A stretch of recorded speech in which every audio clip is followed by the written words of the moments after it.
সংকরায়ন বা হাইব্রিডাইজেশন জিনিসটাকে একটু বলি, বলার আগে একটা উদাহরণের মধ্যে দিয়ে যায়। ধরো কার্বন,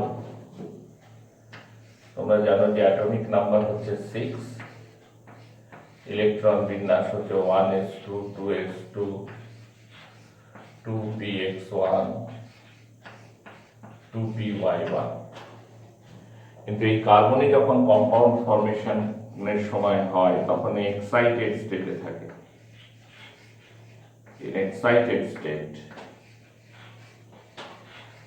এক্সাইটেড স্টেটে কার্বনের কনফিগারেশন কি হয়ে যায়? 1s2 2s1 2px1 2py1 2pz1। তাহলে 4টে আনপেয়ার ইলেকট্রন থাকে, 4 আনপেয়ার ইলেকট্রন আর দেয়া। তাই দিয়ে কার্বন 4টে কোভ্যালেন্ট বন্ড তৈরি করে। আমরা এক্সাম্পল দিয়েছিলাম মিথেন।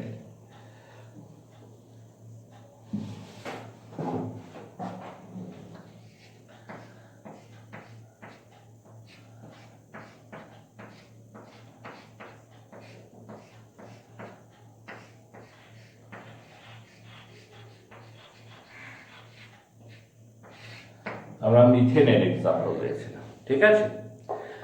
কার্বনে যে 4টে কোভ্যালেন্ট বন্ড তৈরি করছে হাইড্রোজেনের সঙ্গে, এর জন্য কার্বনকে 4টে ইলেকট্রন দিতে হয়েছে।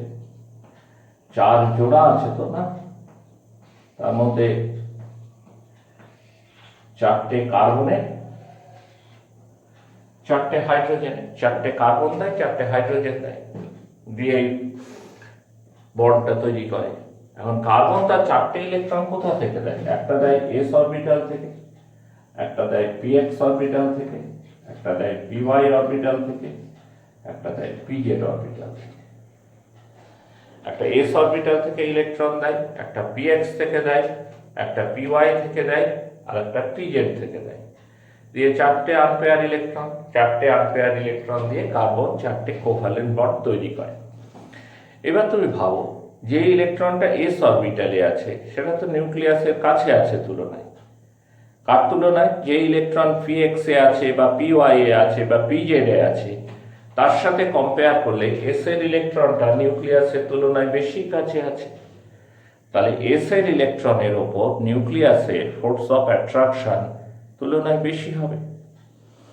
তাহলে তুমি যদি এই বন্ডটাকে ভাঙতে চাও, বন্ডটা ভাঙা মানে কি? এটা কোনো ইট কাঠ বালি সিমেন্ট চুন দিয়ে তৈরি নয় যে হাতুড়ি দিয়ে ভাঙবে। বন্ডটাকে ভাঙা মানে যে দুটো ইলেকট্রন বন্ডটা তৈরি করেছে সেই দুটো ইলেকট্রনকে তুমি যদি আলাদা করে দাও তাহলে বন্ডটা ভেঙে যাবে। তা তুমি যদি এই ইলেকট্রন দুটোকে আলাদা করতে চাও তাহলে তোমাকে যে এনার্জি দিতে হবে এই দুটো ইলেকট্রনকে আলাদা করতে গেলে তার চেয়ে বেশি কম এনার্জি দিতে হবে। কেননা যে ইলেকট্রনের উপর নিউক্লিয়াসের আকর্ষণ বল বেশি তাকে পৃথক করতে গেলে স্বভাবতই বেশি এনার্জি লাগবে। তাহলে মিথেনে কার্বনের সাথে হাইড্রোজেনের যে 4টে বন্ড রয়েছে সেই 4টে বন্ড ইকুয়ালি স্টেবল নয়। কাউকে ভাঙতে বেশি এনার্জি লাগা উচিত, স্টেবল নয় বলাটা ঠিক নয়, স্টেবল হওয়া উচিত নয় বলা উচিত, ইকুয়ালি স্টেবল হওয়া উচিত নয়। কাউকে যাকে ভাঙতে বেশি এনার্জি লাগছে ন্যাচারালি তার স্টেবিলিটি বেশি, যাকে ভাঙতে কম এনার্জি লাগছে ন্যাচারালি তার স্টেবিলিটি কম। তাহলে 4টে বন্ড ইকুয়ালি স্টেবল হওয়া উচিত নয়।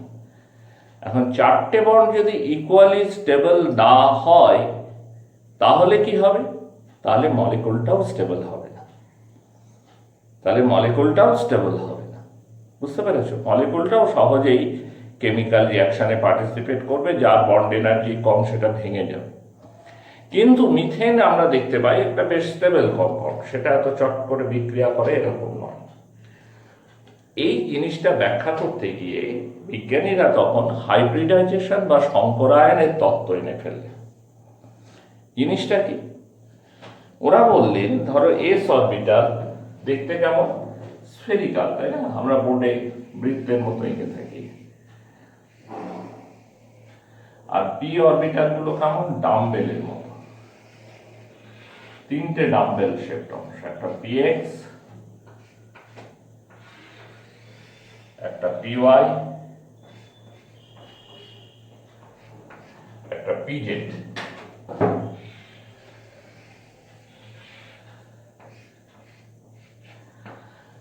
বিজ্ঞানীরা বলছেন যে কম্পাউন্ড তৈরির সময় এই অরবিটাল গুলোর মধ্যে মিক্সিং হবে। এই অরবিটাল গুলো আলাদা থাকবে না, যে এস অরবিটাল সে ওভারল্যাপিং করে বন্ড করলো, পি এক্স করলো, পি ওয়াই করলো, পি জেড করলো, ওরা বলছেন ঠিক এভাবে তৈরি হবে না।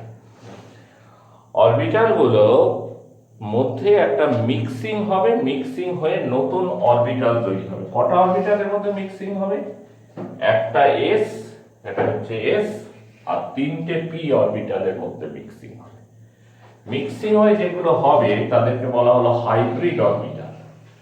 তারা না এস অরবিটালের মতো দেখতে হবে, না পি অরবিটালের মতো দেখতে হবে, কিন্তু তাদের এনার্জিটা সমান হবে, কারণ তারা নিউক্লিয়াস থেকে সমদূরবর্তী হবে। তারা নিউক্লিয়াস থেকে ইকুয়াল ডিস্টেন্স মেনটেন করবে। এগুলো হচ্ছে হাইব্রিড অরবিটাল। কিরকম হাইব্রিড অরবিটাল? না sp3 hybrid orbital. sp cube বলবে না কিন্তু, হ্যাঁ আমরা লিখি ওই রকম sp কিউবের মতো করে, আসল উচ্চারণটা হচ্ছে sp3 hybrid orbital. sp3 hybrid orbital. তো চারটে অরবিটালের মধ্যে মিক্সিং হয়েছে, একটা এস আর তিনটে পি, তাই হাইব্রিড অরবিটালও হলো চারটে। কিন্তু হাইব্রিড অরবিটাল গুলোর বৈশিষ্ট্য কি? যে আনহাইব্রিড অরবিটালের মতো এরা নিউক্লিয়াস থেকে ভিন্ন ভিন্ন দূরত্বে থাকে না, এরা নিউক্লিয়াস থেকে ইকুয়াল ডিস্টেন্স মেনটেন করে, এবং নিউক্লিয়াসের যে ফোর্স অফ অ্যাট্রাকশন, এদের মধ্যে উপর যে আকর্ষণ বল, সেটা সমান হয়, ফলে এদের এনার্জি সমান। এবার কার্বন যখন হাইড্রোজেনের সঙ্গে বন্ড তৈরি করছে, তখন সে আর ইন্ডিভিজুয়াল এস বা পিএক্স বা পিওয়াই অরবিটালকে ইউজ করছে না, সে sp3 হাইব্রিড অরবিটালকে ইউজ করছে। তবে এই একটা হাইব্রিড অরবিটাল, এই একটা হাইব্রিড অরবিটাল, এই একটা হাইব্রিড অরবিটাল, এটা ডটেড লাইন দিয়ে লিখলাম কারণ 3 ডাইমেনশনাল তো চেহারা হলো, ওটা পিছনের দিকে আছে, এই যে বোর্ডটা যে প্লেনে আছে তার পিছনের দিকে। হাইড্রোজেন গুলো স্ফেরিক্যাল, সে ওভারল্যাপিং করছে, তারপর হাইব্রিডাইজেশন হয় 1s1 তার বিন্যাস।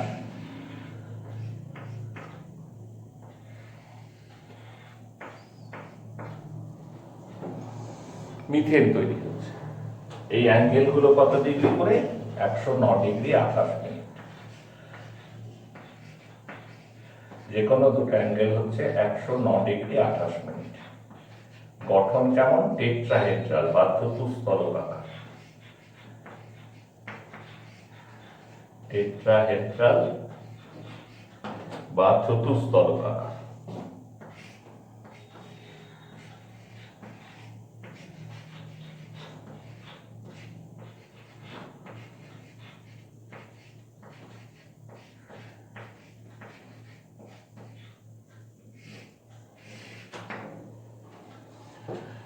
টেট্রাহেড্রাল বা চতুস্তলকাকার।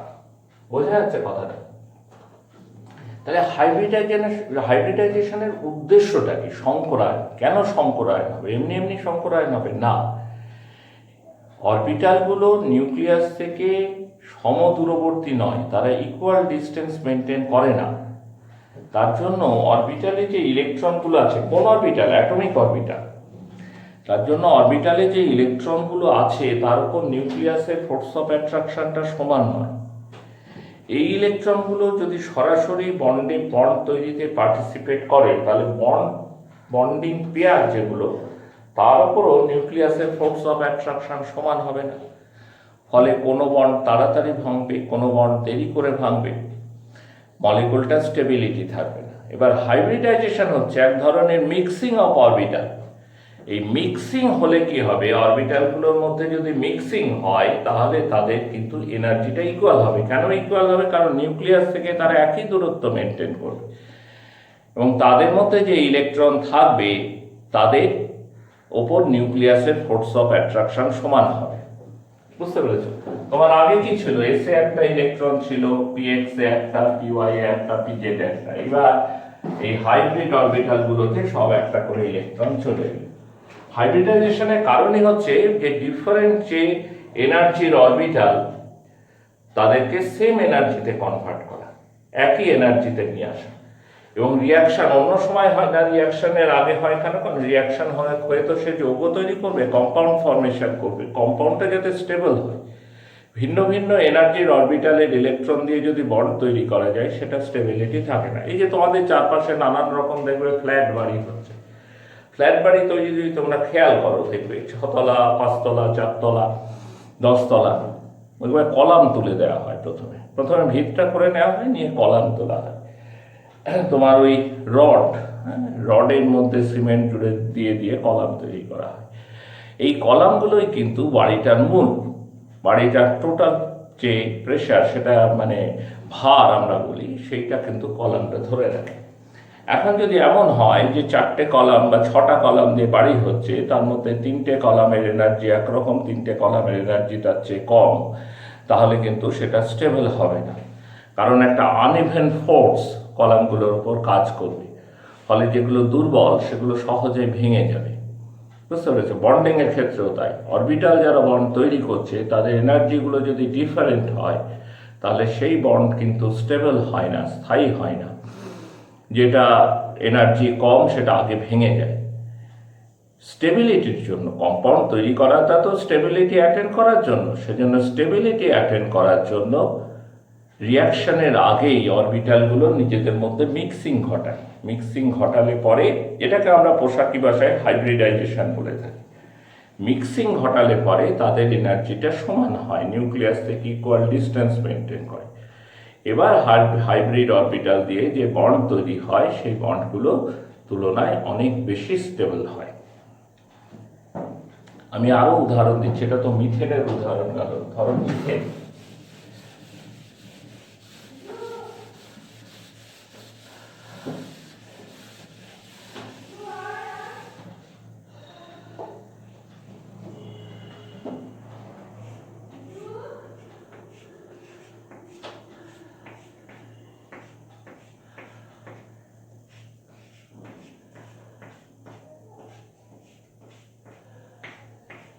ইথেন C2H6,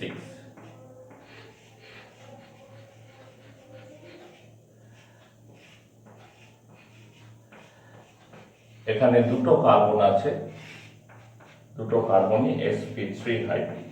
এটাও sp3 হাইব্রিড, এটাও sp3 হাইব্রিড।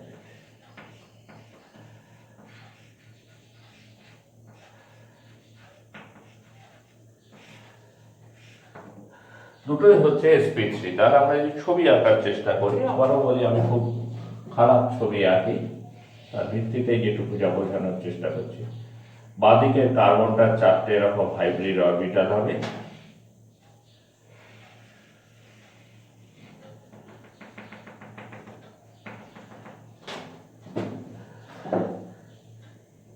ডান দিকের কার্বনটারও এরকম 4টে হাইব্রিড অরবিটাল হবে।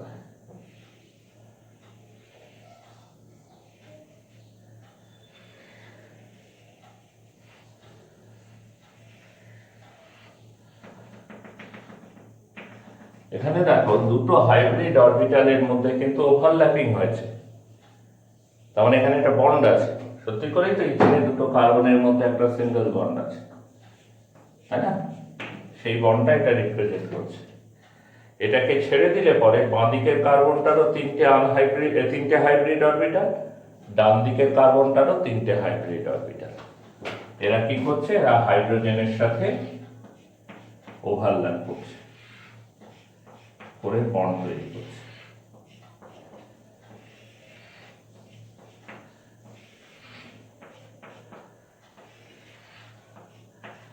এখানে কোণ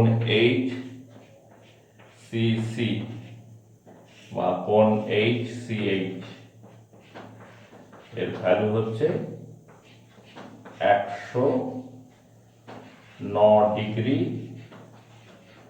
28 মিনিট। আর CC bond length, carbon carbon bond length, এই হচ্ছে 1.54 অ্যাংস্ট্রম। এই ফিগারটা কেবল ইথেনের জন্য নয়, এই ফিগারটা কেবল ইথেন নয়, যেখানেই কার্বন sp3 হাইব্রিড হবে সেখানে কার্বন কার্বন বন্ড লেন্থ হচ্ছে 1.54 অ্যাংস্ট্রম এবং বন্ড অ্যাঙ্গেল হচ্ছে 109 ডিগ্রি 28 মিনিট। মনে থাকবে কথাটা? বেশ।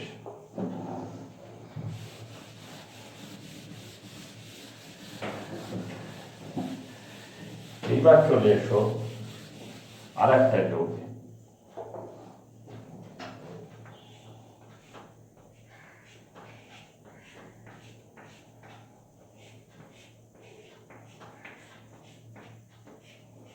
ইথিলিন।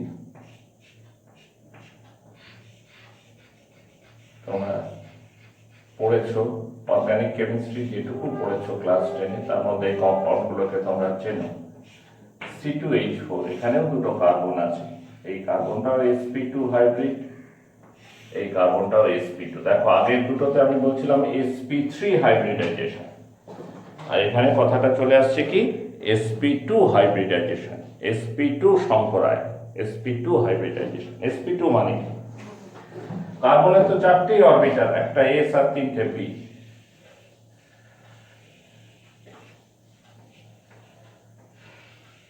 একটা s আর তিনটে p।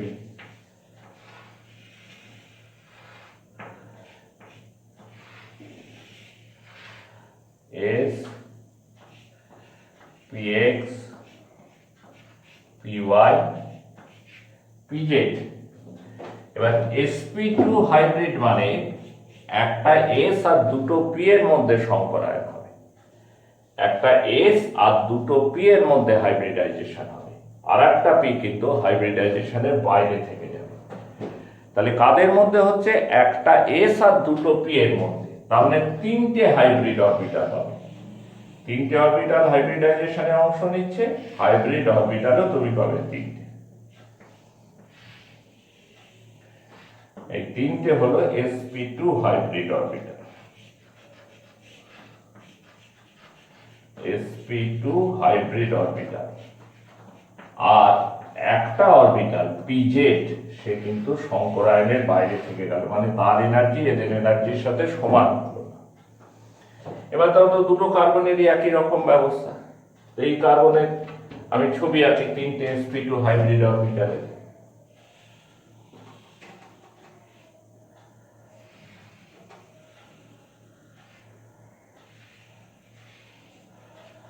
এই হলো তিনটে, একটা কার্বন, বাঁদিকের কার্বনটা ধরো, তার এখন তিনটে হাইব্রিড অরবিটাল, ডান দিকের কার্বনটারও তাই হবে।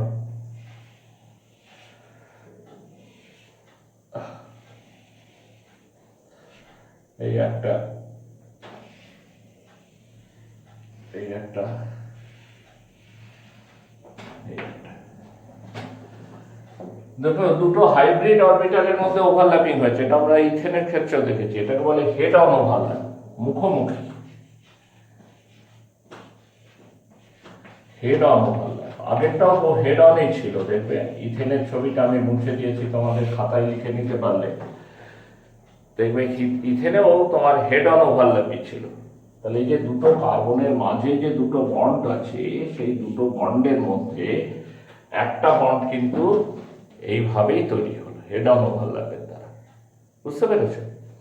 এই বন্ডটার একটা নাম আছে, এটাকে সিগমা বন্ড বলে, আমি আসছি ডিটেলে এরপরে। আর যে হাইব্রিড অরবিটাল গুলো পড়ে থাকলো, তারা হাইড্রোজেনের সাথে বন্ড তৈরি করলো, চারটে হাইড্রোজেনের সাথে চারটে হাইব্রিড অরবিটাল বন্ড তৈরি করলো। এবার মাথায় রাখতে হবে দুটো কার্বনের কিন্তু একটা করে আনহাইব্রিড অরবিটাল পড়ে আছে এখনো, এরও একটা আনহাইব্রিড অরবিটাল পড়ে আছে, এরও একটা আনহাইব্রিড অরবিটাল পড়ে আছে। তাদের মধ্যে এরকম পাশাপাশি অভিলেপন হয়, যেটা এই ছবি থেকে দেখে খুব আশ্চর্যজনক মনে হচ্ছে যে কি করে হতে পারে। আসলে এগুলো তো সব অ্যামস্ট্রং ইউনিট ডিস্টেন্সে থাকে।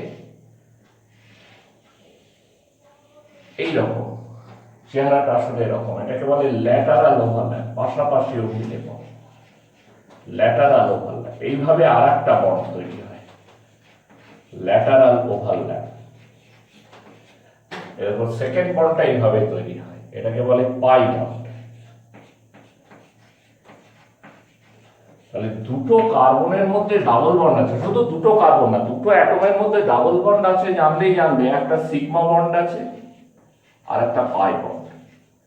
আর পাই বন্ড আছে মানে তুমি জানবে যে সেখানে আনহাইব্রিড অরবিটাল আছে। পাই বন্ড থাকা মানে কি, সেখানে অসংকরায়িত কক্ষপথ থাকা। সিগমা বন্ড আর পাই বন্ডের ডেফিনেশনটা এই সূত্রে দিই, তোমরা ইচ্ছা করলে লিখে নিতে পারো। দুটো সংকরায়িত কক্ষপথ, একটা সংকরায়িত এবং একটা অসংকরায়িত কক্ষপথ, অথবা দুটোই অসংকরায়িত কক্ষপথের মধ্যে মুখোমুখি অভিলেপনের ফলে যে সমযোজী বন্ধনী তৈরি হয় তাকে সিগমা বন্ধনী বলে। আরেকবার বলি, দুটো সংকরায়িত কক্ষপথ অথবা একটি সংকরায়িত এবং একটি অসংকরায়িত কক্ষপথ, অথবা দুটি অসংকরায়িত কক্ষপথের মধ্যে মুখোমুখি অভিলেপনের ফলে যে সমযোজী বন্ধনী তৈরি হয় তাকে সিগমা বন্ধনী বলে। Sigma bond is formed by head-on overlap between two hybrid orbital or one hybrid and one unhybrid orbital or two unhybrid orbital. The covalent bond, এভাবে বলতে পারে, the covalent bond formed by the head-on overlap between two hybrid orbital or one hybrid or one unhybrid orbital or between two unhybrid orbital is called sigma bond. Sigma bond মানে head-on overlap হতে হবে। কাদের মধ্যে? সব রকম হতে পারে, দুটোই hybrid তাদের মধ্যে হতে পারে, একটা হাইব্রিড একটা আনহাইব্রিড, এই যে হচ্ছে একটা হাইব্রিড একটা আনহাইব্রিড, এগুলো সিগমা বন্ড, অথবা দুটোই আনহাইব্রিড। হেড অন ওভারল্যাপ মানে সিগমা বন্ড। আর পাই বন্ড মানে কি? পাই বন্ড হচ্ছে covalent bond formed by lateral overlap between two unhybrid orbital. Covalent bond formed by lateral overlap between two unhybrid orbital.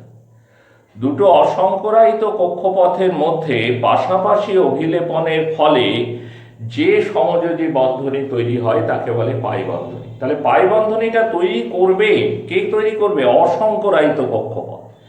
সেজন্য যেখানেই pi bond আছে জানবে সেখানে আনহাইব্রিড অরবিটাল আছে, তাদের মধ্যে ল্যাটারাল অর্থাৎ পাশাপাশি অভিলেপনের দ্বারাই পাই বন্ড তৈরি হয়। সেই জন্য আমি কার্বন কার্বন ডাবল বন্ড বলছি, কিন্তু কার্বন নাইট্রোজেন বা কার্বন অক্সিজেন ডাবল বন্ড যদি থাকতো তাহলেও সেখানে একটা সিগমা বন্ড একটা পাই বন্ড থাকতো। এবং একটা কথা মাথায় রাখবে যে pi bond is weaker than sigma bond. Pi বন্ধনী সিগমা বন্ধনীর চেয়ে দুর্বল, তাহলে যে বন্ড দুটো এটা ইকুয়াল স্ট্রেংথের বন্ড নয়, সেজন্য এই কম্পাউন্ডটা খুব আনস্টেবল কম্পাউন্ড। তুমি পড়েছো মাধ্যমিকে যে ইথিলিনকে ব্রোমিন জলে দিলেও নর্মাল টেম্পারেচারে বিক্রিয়া করে দেয়, ইথেন করে না, কারণ ইথেনের সব বন্ডগুলো ইকুয়াল এনার্জি, চট করে ভাঙতে চায় না। ইথিলিনের পাই বন্ডের এনার্জি কম, চট করে ভেঙে গিয়ে বিক্রিয়া করে। এই জন্যই তো হাইব্রিডাইজেশনের কথাটা বলছিলাম, যে হাইব্রিডাইজেশন কেন হয়? এনার্জিটাকে ইকুয়াল করার জন্য, যাতে স্টেবিলিটি বাড়ে। দুটো তথ্য জেনে রাখো, এখানেও অ্যাঙ্গেল HCC, এখানে মানে যেখানে sp2 হাইব্রিডাইজেশন হবে বা HCH কোণ, এইটা হচ্ছে that is equal to 120 degree. আর CC carbon carbon bond distance হচ্ছে ডাবল বন্ড, তো এটা হচ্ছে 1.34 অ্যাংস্ট্রম। সিঙ্গেল বন্ড ডিসটেন্স কি ছিল? 1.54 অ্যাংস্ট্রম। তাহলে আমরা সিগমা বন্ড পাই বন্ড কাকে বলে শিখলাম, এবং পাই বন্ডটা যে সিগমা বন্ডের চেয়ে উইকার সেটাও আমরা জানলাম।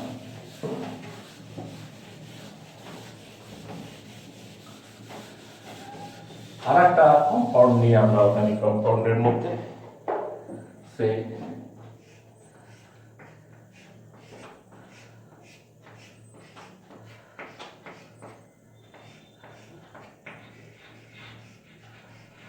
অ্যাসিটিলিন। দুটো কার্বন আছে এবং দুটোই sp হাইব্রিডাইজড। sp মানে বোঝো একটা s আর একটা p এর মধ্যে হাইব্রিডাইজেশন, sp হাইব্রিডাইজড। তাহলে দুটো অরবিটাল থাকবে হাইব্রিডাইজেশনে আর দুটো অরবিটাল থাকবে হাইব্রিডাইজেশনের বাইরে।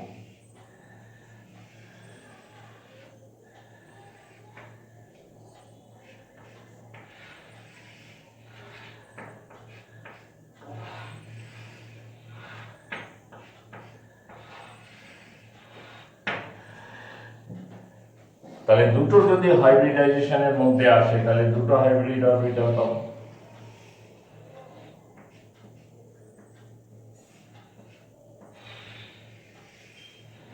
দুটো এরকম হাইব্রিড অরবিটাল পাওয়া যাবে আর দুটো পড়ে থাকবে কি আনহাইব্রিড অরবিটাল।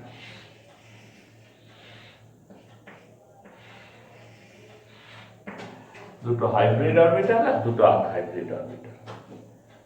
এবার দুটো হাইব্রিড অরবিটাল কিরকম করে থাকবে? পরস্পরের সাথে 180 ডিগ্রি কোণ করে থাকে। এই হচ্ছে একটা কার্বনের দুটো হাইব্রিড অরবিটাল।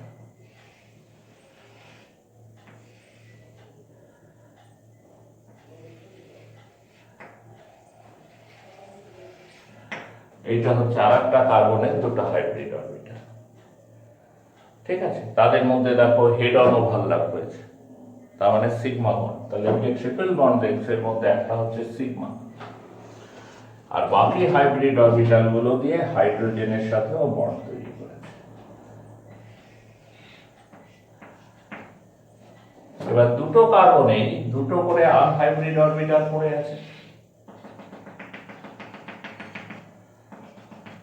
এর দুটো আনহাইব্রিড অরবিটাল।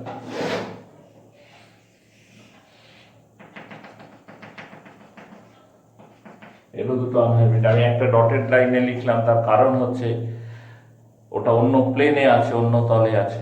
এটা যে তলে আছে ওটা সেই তলে নেই, অন্য তলে। এদের মধ্যে ল্যাটারাল ওভারল্যাপ পাশাপাশি, মানে দুটো পাই বন্ড পাবে না, দুটো পাই বন্ড। একটা সিগমা ট্রিপল বন্ড মানে হচ্ছে একটা সিগমা বন্ধনী আর দুটো পাই বন্ধনী। বুঝতে পেরেছো? একটা সিগমা বন্ড আর দুটো পাই বন্ড। এখানে কার্বন কার্বন বন্ড ডিসটেন্স মানে ট্রিপল বন্ড ডিসটেন্স এটা হচ্ছে 1.2 অ্যাংস্ট্রম।